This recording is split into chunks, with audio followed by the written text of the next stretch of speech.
From Hollywood, it's time now for Johnny Dollar. Hillary Fuchs, Johnny. How's your time these days? Time to live, time to die, you know. What's up? A claim on a $100,000 policy. I want it investigated. 100,000? What kind of policy? Straight life. You sound worried. I am. I think we're going to be taken this time, Johnny.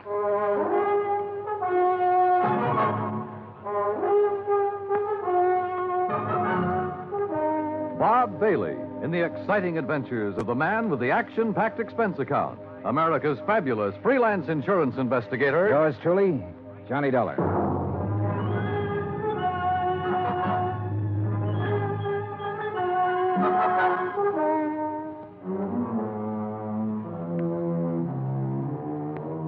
Expense account submitted by Special Investigator Johnny Dollar to Continental Insurance and Trust Company, 657 North Spear Boulevard, Hartford, Connecticut.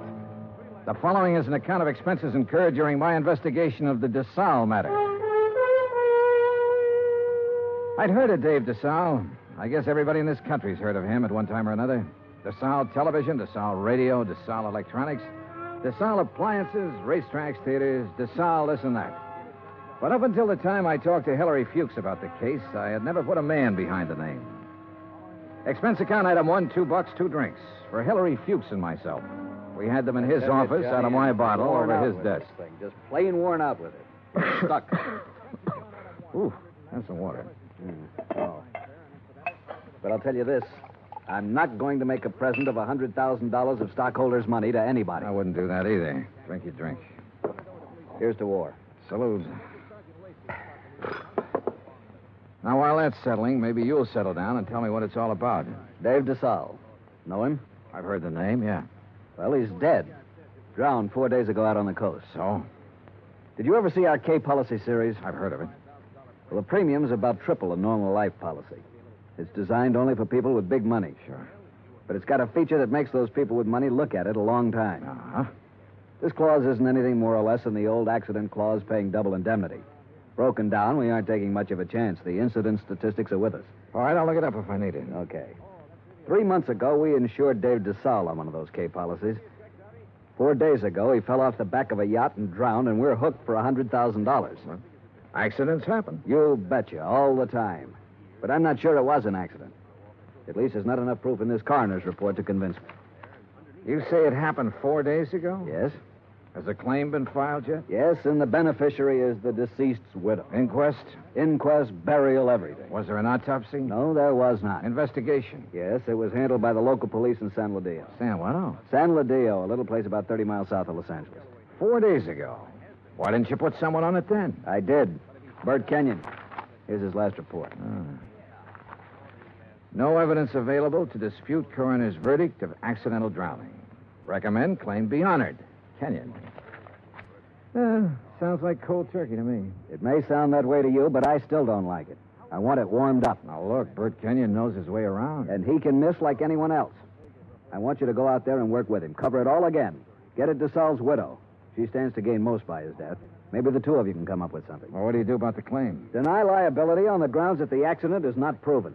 Hillary, you will be sued. I'll take that chance. Fuchs was an old chance taker who had been raised in the insurance business. The kind of man who gave a claim every kind of test, and if it still passed, he sat down and smelled the paper it was written on. And if he didn't like that, he'd take his chance.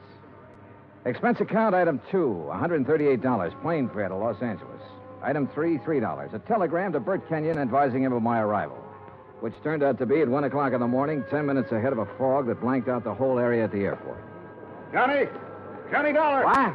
Oh, hey, Bert. How are you? Johnny, good to see you. Yeah, good to see you. Come on, I got a car. Well, have you got a cigarette? I ran out 2 hours ago. Sure, man. Here you go. Good to see you. Good to see you, boy. The last time I saw Bert Kenyon was July, a year ago, in Dayton, Ohio. He was there working on an arson claim for the National Underwriters. Before that, I'd run into him in Denver, Portland, and Chicago. And we'd worked together for 2 weeks in New Orleans on the San Antonio case. He sent me a Christmas card every year. I sent him one. We were as close and as far apart as two friends can be. When I saw him this time, he looked tired and thinner. And he lit one cigarette after the other. You'll like San Ladillo, Johnny. Yeah? How's the hotel? Oh, old Spanish job.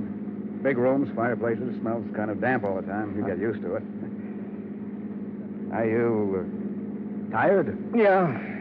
Well, tell me about the claim, Bert. Nothing to tell. Routine so far. Oh, Fuchs was pretty worried about it. He doesn't like the coroner's report. Ah, you know, Fuchs, worry. That's what he gets paid for. Oh, that's what we get paid for, too.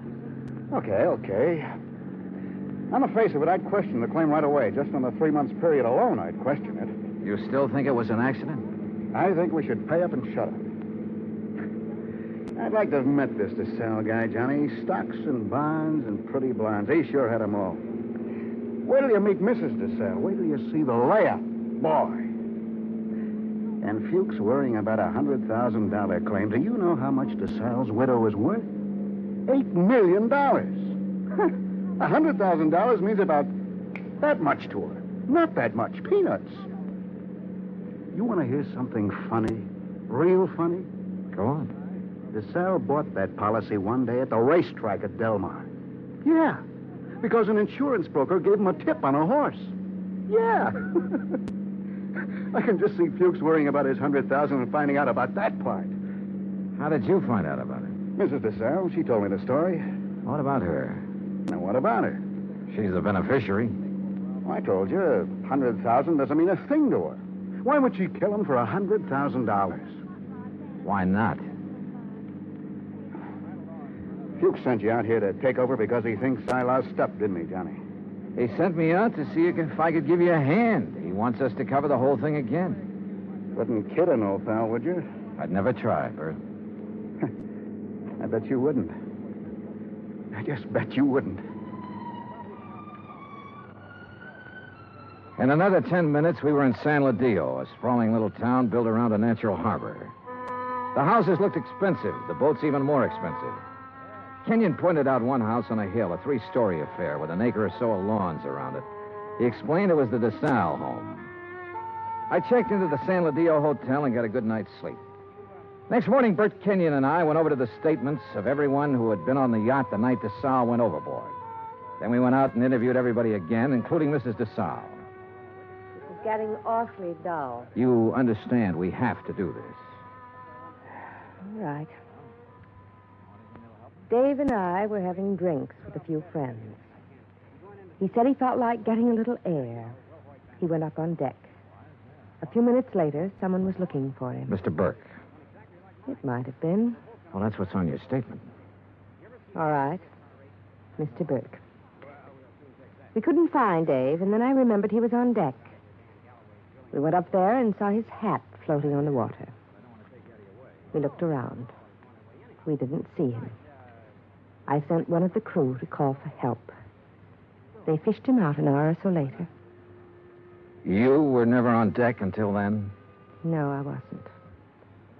Who are they? You said they fished him out. The police. Someone. I don't know. We're a lot of men.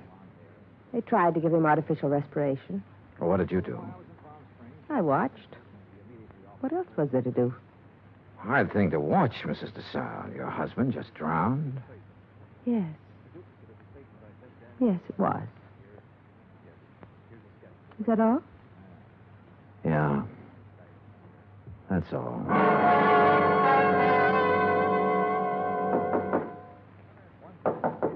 Come in. Hi. Oh, what's all this? Thought you'd be in bed. Just going over the reports again. Well, what do you think? Oh, I don't know. I'm trying to make up my mind, Bert. About Mrs. DeSalle. The way she looks, the way she acts. I told you she was something. Yeah, sure. 50 men would sell their souls to be tied up with her one way or another. She had help, Bert. What? She had to have help to kill him. A dozen people swear she was below drinking martinis with him, so someone was up on deck waiting for DeSalle. What have you got to go on? DeSalle swam the English Channel 20 years ago. He should have been able to swim 20 feet to a gangplank. Drunk or sober, he should have been able to do that. I knew about that swimming business. Expert swimmers drown all the time. We both know that. What else? Well, why didn't somebody hear him yell? Maybe he didn't. Everybody lets out a yell in a situation like that, falling or in the water. There were a dozen people aboard. One of them should have heard him yell. Yeah, I guess you're right. All right, suppose he didn't yell. But suppose this coroner made a mistake about the bruises on the side of his head. Suppose they happened before he went over the side. It'd be hard to prove now, Johnny. Oh, look, she's got a boyfriend somewhere, Bert. She had to have one. The servants can be gone over. Somebody at the house has seen him. He's called her, sent her messages. He's our boy. We can bring him out in the open. We'll get help from Los Angeles. We'll call the legal department and get them busy. Get permission to exhume the body and have an autopsy. We'll break... What? Let this one go, huh? What? Drop it.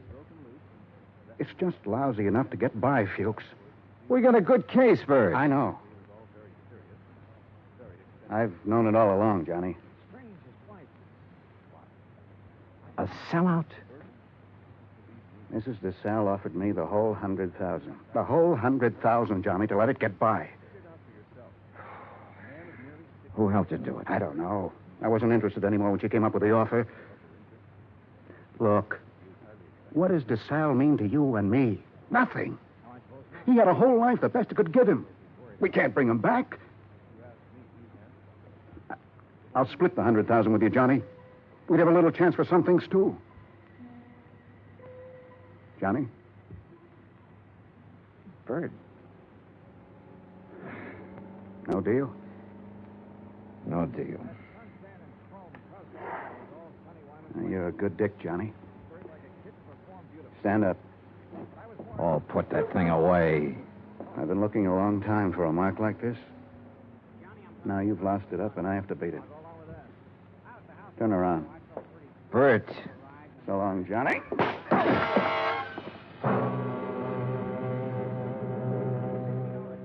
I went down to my knees trying to hold onto the desk. I saw him stand there a minute, like he might want to help me. And then he was gone. I did everything I could to make my feet, but my legs wouldn't work. And then it was all over.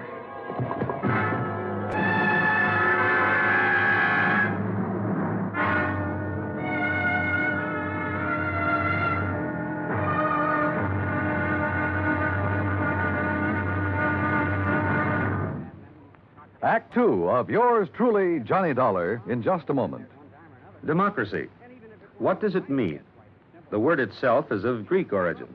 Demos meaning the people, and kratos meaning authority. Thus, in a democracy, the people have the authority to rule themselves. But where does the authority come from? The authority comes from the people themselves. They put it in their Constitution, and the Constitution can't be changed by anyone except the people. That puts the supreme power of the government of a democratic country right in the hands of the people, and the people elect their representatives to run the government. In that manner, democracy gives everyone equal representation in the government. Democracy provides mankind with its greatest legacy of freedom. Now, Act two of yours truly, Johnny Dollar, and the Desalles matter.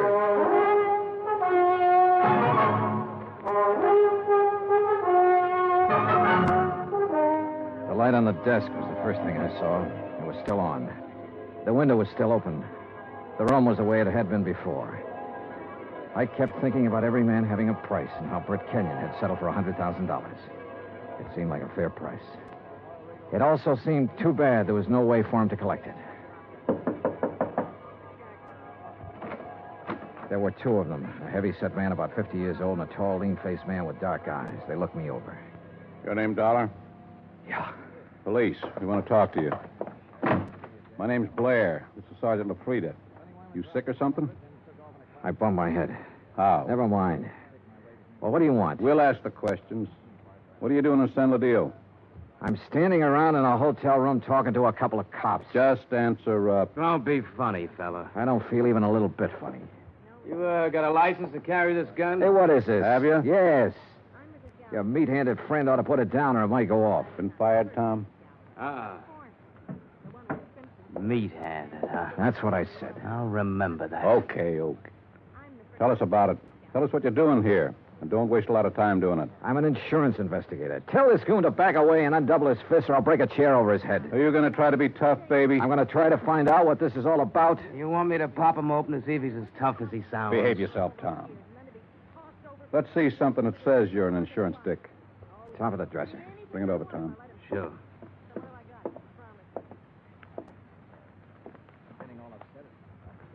Yeah. Okay. Now tell us what you're doing in town. The Desalles case. Now, you tell You me know what Bert Kenyon? I know him. I've been working with him. Well, he's been around town 4 or 5 days. We haven't seen you. I only got here this morning. You could prove all that, could you? Oh, sure. With a plane ticket, with a hotel clerk downstairs, with a bellhop who brought up my luggage, with a dozen people or more I've talked to today. And tonight? What about tonight? Right here. You could prove that, too? Try the clerk downstairs. Ask Kenyon. Where is Kenyon? I don't know. You ought to know. Why don't you sit down, Tom? Okay. Now, when did you see Kenyon last? A couple of hours ago. Now, tell us what you talked about, and don't forget anything. We talked about the Desalles case. Kenyon have something new on it? No. Don't hold out on me, boy. This is police business. Tom here's pretty edgy for a cop, but I'll turn him loose on you if I have to, because I haven't got a whole lot of time to waste being sweet. Tom worries me to death. One more minute. Just one more minute is all I'm going to take off this guy. Oh, shut up. I'll ask you again, Dollar. What's new on the Desalles case? What did Kenyon tell you? The way we look at it, you came out here because something new popped up that might take 2 guys to handle it. Look at it any way you want to. Blair, you going to take this stuff? Never mind. Okay. Get your hat and coat, Dollar. We're going to see a fella. Not unless I know why.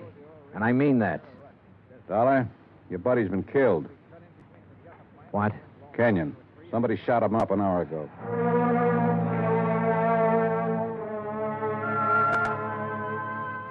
I put on my clothes and we went downstairs and climbed into a battered-looking police car.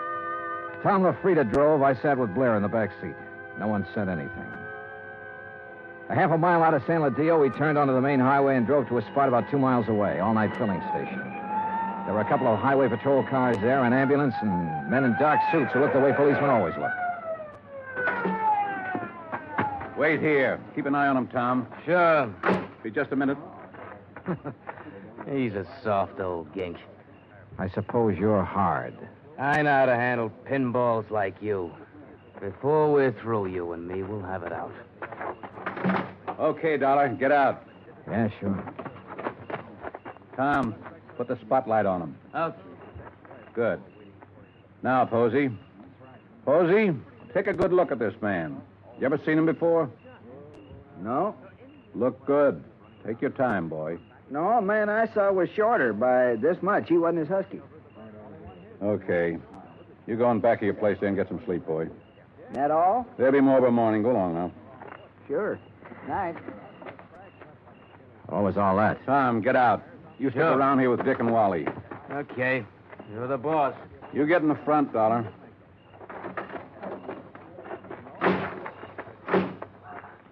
You're lucky Posey didn't recognize you. I suppose I am. Why? An hour ago, Posey's pumping gas. He hears 3 or 4 shots off in the dark. Then a car starts up and gets out of there real fast. Then Posey sees your pal Kenyon stagger out across the highway, full of lead. Kenyon drops dead right in front of the station. That's him they're mopping up now. We had half an idea you might have been the man beaten in the car. That's a dumb idea. Yeah, he was shot close up, like it was somebody he was just standing talking to. An old friend. You're an old friend of his. Blair, you got it all wrong. Huh? We haven't been friends for 3 hours. His full name was George Blair. He'd been on the Los Angeles force 12 years. Then they retired him at half pay when a holdup man shot off part of his right foot. He'd taken the San Ladillo job because it was the only police force he could find that would take a man who limped more than a little. Expense account item 4, 20 cents coffee for Lieutenant Blair and myself. I don't know. Maybe we went at you the wrong way in that hotel room. That's my fault. But a man's been murdered, and I get excited about things like that. I don't blame you. No hard feelings. No. As long as I don't have to do business with your boy, Tom. Yeah, I got Tom LaFrida and 3 other boys. None of them worth the press in their pants. I need help, darling. What? This town's popping open tonight. Your buddy got it. It's tied in with this Desalles thing somewhere. You're sure he didn't have anything new for you? No. You wouldn't want to tell me about that bump in your head, would you? Not right now, no. My boys are so green, they tromped all over the boat the night DeSalle drowned. They loused up anything that might have helped me to find out how he went over the side. They banged his head against the dock a few times, bringing him in. I couldn't tell if the bruises were there before or after he was in the water. You don't think DeSalles was accidental? I was murdered. She had somebody do it. But why didn't any of that come out in the coroner's report? My coroner runs a drugstore when he isn't being a coroner. If you feed him enough scotch, he'll tell you whether somebody's dead or not. He don't know from nothing. You know, the thing that kind of got me was this Kenyon. He went along with that coroner's report. I know that.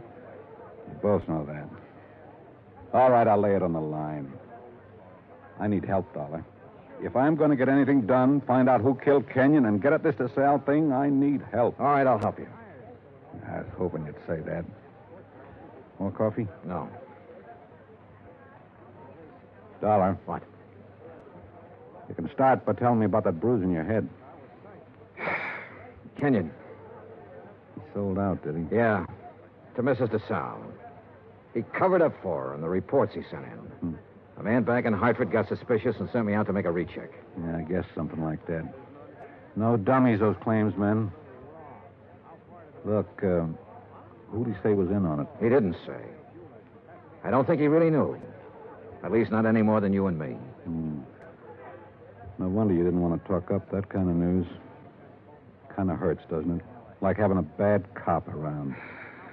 You should know. I know. Well, how do you feel? Mister, I feel lousy. A friend of mine's been shot. What's more, he died a bum. Well, I'm talking about dropping in on people while the smoke's still hanging around. Mrs. DeSalle? Yeah. Let's go. It was about 6:45 in the morning when we left the diner. By 7:30, we were winding up the driveway to the DeSalle mansion overlooking the ocean. Blair mumbled things about the fog lifting and what a nice day it would be. I smoked cigarettes and looked and watched the contented smile he kept on his face. Well, what do you know? Tommy LaFrida's car. Well, what does that mean? Well, let's find out. Tom was off duty at 6 o'clock, as far as I know. I told you it was going to be a nice day. Yeah, you did it then.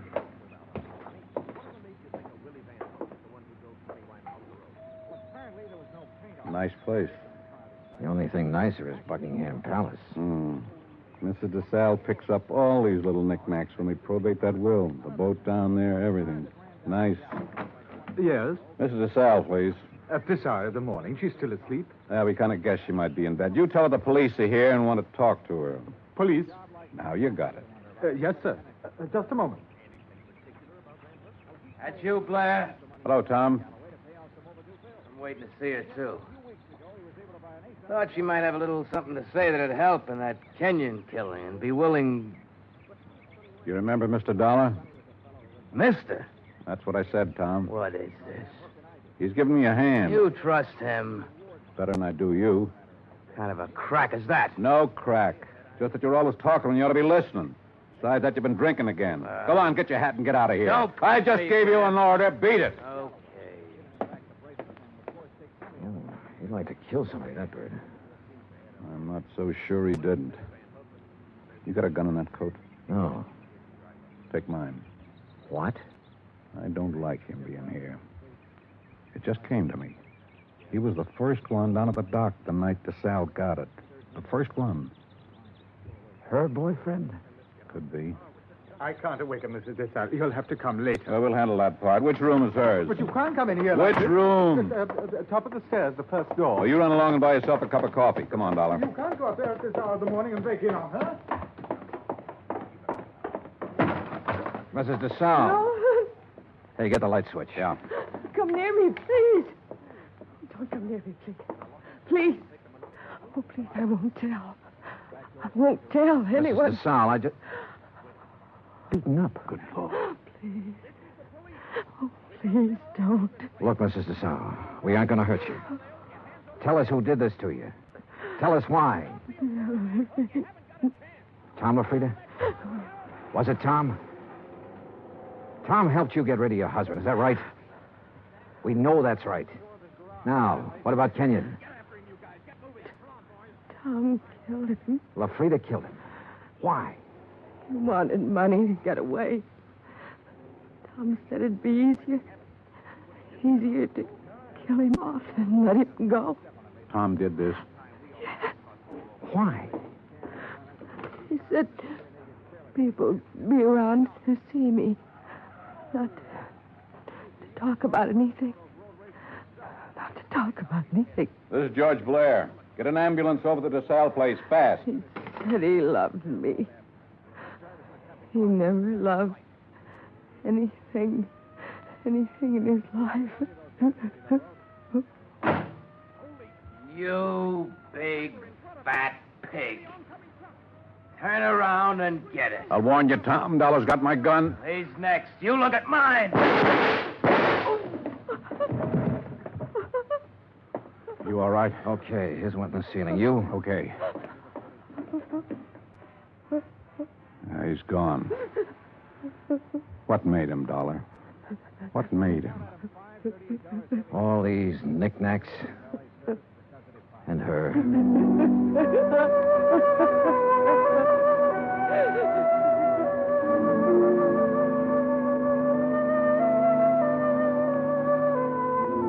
Expense account item 5, $25. One phone call to Hartford.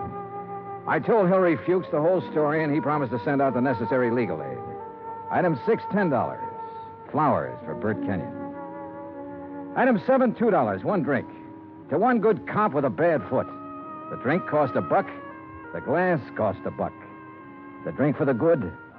The smashed glass for the bad. Oh, yeah, it was hammy, but it made me feel... Expense account total, $416. Remarks, none. Yours truly, Johnny Dollar.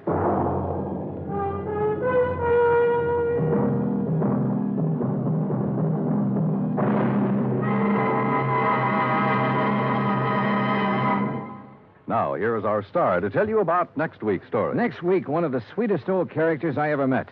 And with him, one of the cleverest killers. Join us, won't you?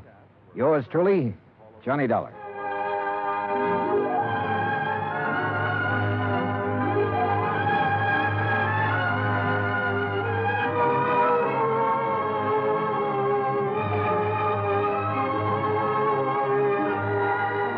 Yours truly, Johnny Dollar, starring Bob Bailey, originates in Hollywood.